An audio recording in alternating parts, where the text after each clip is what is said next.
Halo semuanya, perkenalkan nama saya Adriana Campos Leti dengan NIM 25043007.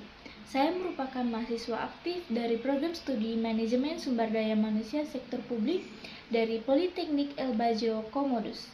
Nah, di pertemuan kali ini saya akan menjelaskan tentang analisis SDM di sebuah perusahaan. Seperti yang kita ketahui bersama, SDM itu sangat penting dalam sebuah perusahaan karena menjadi penggerak dalam kegiatan di sebuah perusahaan. Oleh karena itu, perusahaan harus mengetahui tahapan-tahapan berikut. Yang pertama, analisis kebutuhan SDM. Itu sangat penting, guys. Yang kedua, analisis jabatan. Yang ketiga, analisis deskripsi jabatan. Yang keempat, rekrutmen. Dan yang kelima itu penetapan SDM. Nah, saya akan menjelaskan terlebih dahulu yang pertama. Apa itu analisis kebutuhan SDM?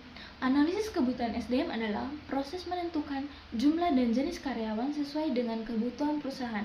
Tujuannya apa? Agar perusahaan tahu berapa jumlah dan jenis karyawan agar tidak mengalami kekurangan ataupun kelebihan tenaga kerja. Nah, contohnya, jika perusahaan membuka suatu cabang, maka perusahaan itu membutuhkan customer service, front office, ataupun pegawai lainnya. Dengan adanya analisis kebutuhan SDM ini, maka perusahaan tahu mana yang dibutuhkan, mana yang tidak, agar kegiatan yang berada di perusahaan itu terorganisir, efisien, dan efektif. Yang kedua, kita masuk ke analisis jabatan. Apa sih analisis jabatan itu? Analisis jabatan adalah proses mempelajari tugas dan tanggung jawab dari seorang pekerja. Nah, dalam tahap ini, perusahaan harus menentukan keterampilan dan kemampuan dari calon karyawannya. Contohnya, posisi desain grafis. Posisi desain grafis ini, calon pekerja harus mampu mengaplikasikan aplikasi desain dan juga memiliki kreativitas yang baik. Nah, tujuannya agar perusahaan dapat memiliki karyawan yang baik dalam bidangnya dan juga posisi yang tepat dalam bidangnya. Oke. Yang ketiga ada analisis deskripsi jabatan. Analisis deskripsi jabatan adalah penjelasan tertulis mengenai tugas dan tanggung jawab dari suatu pekerjaan agar karyawan tahu apa yang harus mereka lakukan. Contohnya adalah customer service. Tugas dari customer service adalah melayani tamu, menjawab semua pertanyaan, dan juga menyelesaikan semua masalah tamu.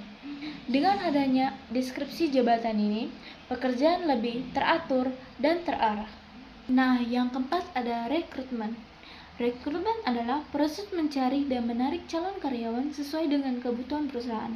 Biasanya, perusahaan akan membuka lowongan pekerjaan di media sosial maupun website resmi perusahaan. Lalu setelahnya, calon karyawan akan mengikuti tes dan juga wawancara secara langsung. Tujuannya agar perusahaan mendapatkan calon karyawan sesuai dengan kebutuhan perusahaan.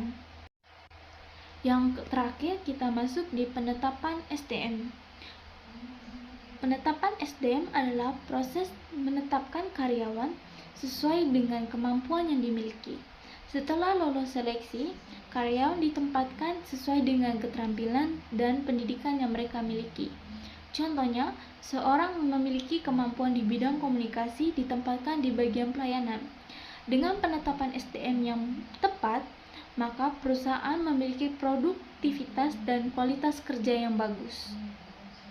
Kesimpulannya, analisis kebutuhan SDM di sebuah perusahaan sangat penting agar perusahaan mendapatkan karyawan yang sesuai dengan kebutuhan perusahaan. Dengan tahapan-tahapan tadi, perusahaan dapat membangun tim yang efektif dan juga profesional. Sekian dari saya, terima kasih.